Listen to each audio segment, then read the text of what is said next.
ओम नमो भगवते वासुदेवाय। हर हर महादेव। स्वागत है आप सभी का हमारे चैनल पर। आज के इस वीडियो में हम आपको सुनाएंगे सावन मास के महात्म के अध्याय 25 और 26 की कथा। इसके अलावा हमारे चैनल पर आप सभी प्रकार की व्रत कथाएं और महात्म भी सुन सकते हैं। इसके लिए अगर अभी तक आपने चैनल को सब्सक्राइब नहीं किया है तो चैनल को सब्सक्राइब करके बेल आइकन पर क्लिक कर लीजिए और आज की कथा कैसी लगी कमेंट बॉक्स में लिखकर अवश्य बताइए और लाइक भी कर दीजिए, क्योंकि आपके लाइक से हमें ये पता चलता है कि आपको हमारा ये वीडियो अच्छा लगा है। तो चलिए अब हम आरंभ करते हैं सावन मास के महात्म के अध्याय 25 और 26 की कथा। भगवान सदाशिव बोले, हे वत्स, सावन मास की अमावस्या के दिन सब संपत्ति प्रदायक एक पिठोर व्रत भी उत्तम होता है। सर्वाधिष्ठान होने से घट को पीठ कहते हैं। उसमें जो पूजन के उपयोगी वस्तु मात्र होती है उनको ओर कहते हैं।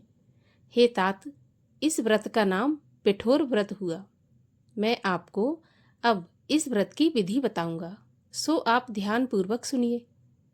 दीवार को पहले सफेद या पीले रंग से पोतना चाहिए, फिर उस पर तांबे का रंग पोतें और उस तांबे के रंग पर साधक मध्य भाग में पार्वती सहित शिवलिंग या मूर्ति अंकित करके उसके चारों तरफ संसार की सभी चीजें अंकित करें।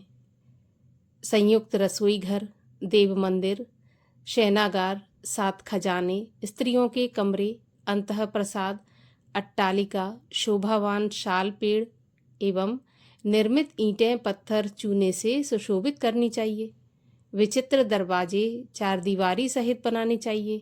बकरी, गऊ, भैंस, अश्व, ऊंट, हाथी, पालकी, रथ, यान आदि नाना प्रकार के वाहन, स्त्री, बाल, वृद्ध, युग पुरुष, सन्यासी, झूला, नाना प्रकार के मचान, सोने चांदी तांबे, शीशे, लोहे, मिट्टी, रांगा द्वारा बने हुए अनेक तरह के पात्र, सभी प्रकार के खाट खटोले, पीढ़े, शैया तथा तकिए, मसनद आदि एवं बिल्ली, मैना आदि पशु पक्षी, स्त्री तथा पुरुषों के अनेक प्रकार के गहने, बिछौने, गलीचे, यज्ञ के सभी पात्र, स्तंभ, दंड, मंथन करती हुई 3 रस्सियां, दूध, मक्खन, दही, मट्ठा, तक्र, मसूर, कुल्थी, मूंग, प्रियंगू, तिल, कोंदो, अलसी, सांवा, उड़द,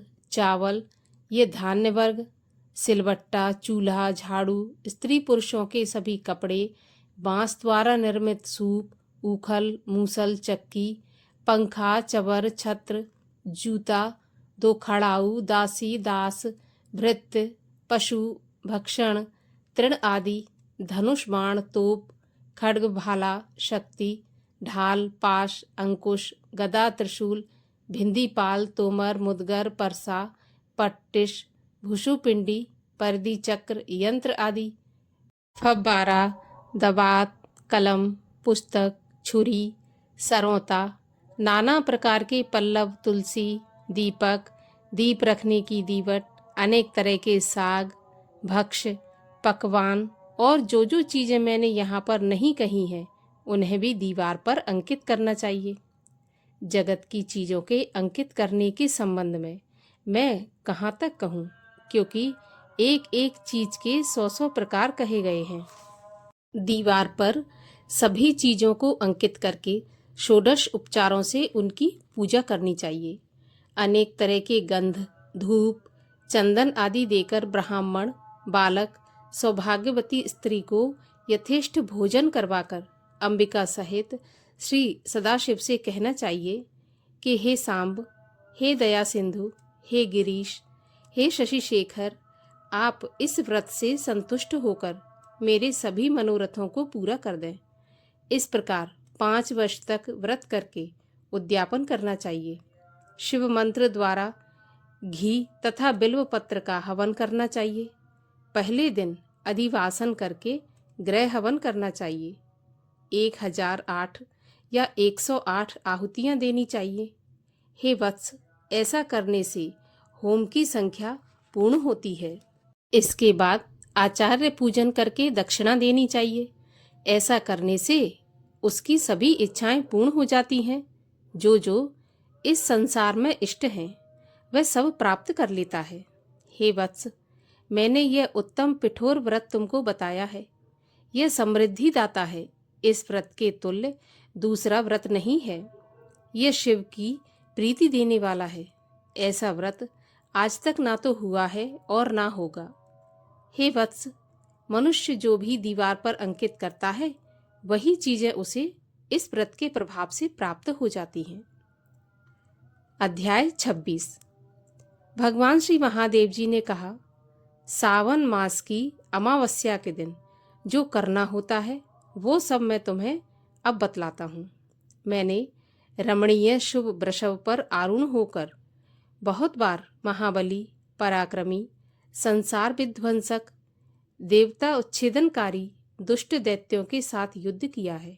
लेकिन महाबली और पराक्रमी वृषभ ने कभी भी मेरा साथ नहीं छोड़ा। अंधकासुर युद्ध में दैत्य ने वृषभ के शरीर पर तीव्र आघात किया, जिससे उसकी देह छिन्न भिन्न होने से रुधिर बहने लगा और केवल प्राण मात्र ही बच पाए।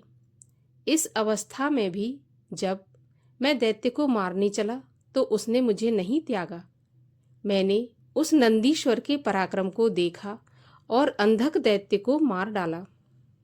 मैं अब अत्यधिक प्रसन्न था, तो मैंने नंदी जी से कहा, हे सुब्रत, तेरे काम से मैं संतुष्ट हूँ। तू मुझसे वरदान मांग।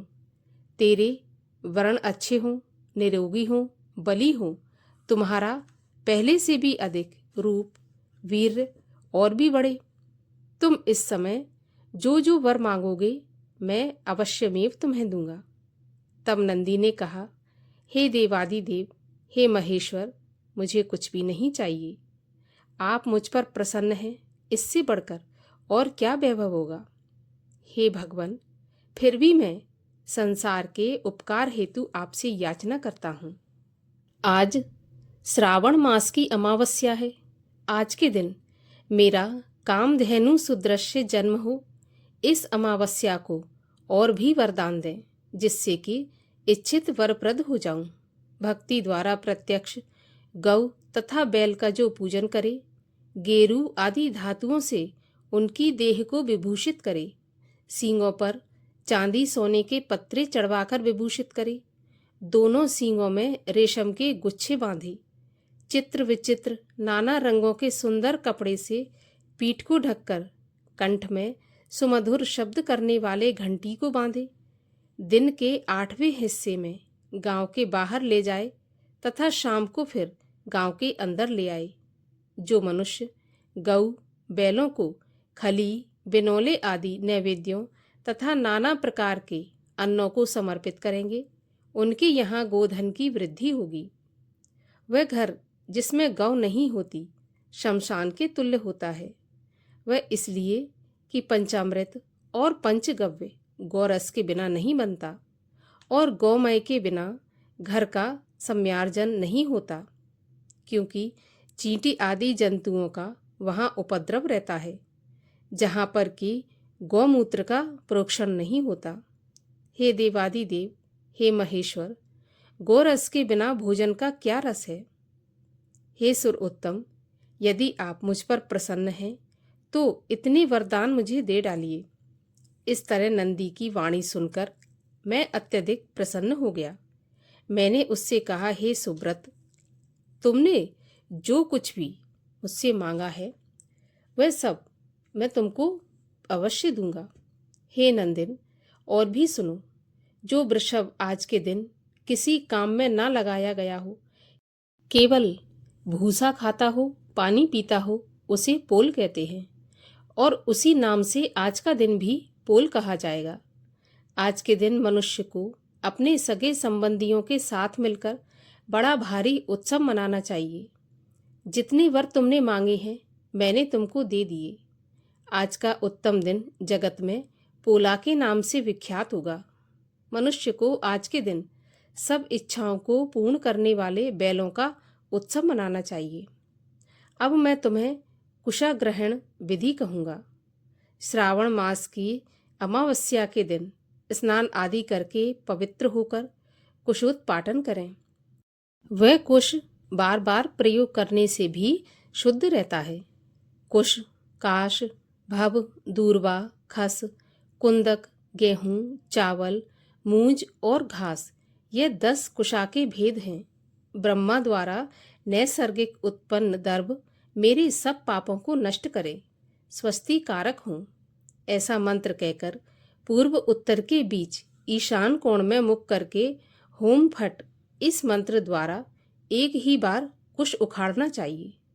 जिन कुशों के अग्रभाग हों, सूखे ना हो, ऐसे हरे रंग के कुश देव कार्य और जप आदि कार्य में जड़ रहित कुशा पितृ कार्य में रखनी चाहिए। देव कार्य के लिए तथा पितृ कार्य के लिए 7 पत्र के कुश उत्तम कहे गए हैं। मध्य में पत्र ना हो, ऐसे अग्रभाग सहित आदेश प्रमाण कुश पवित्रा में ग्रहण करने योग्य हैं। ब्राह्मण के लिए 4 कुश का पवित्रा, क्षत्रिय आदि के लिए क्रम से एक एक कुश कम कर देना चाहिए या सभी के लिए 2 का शोभन युक्त पवित्रा कर देना चाहिए।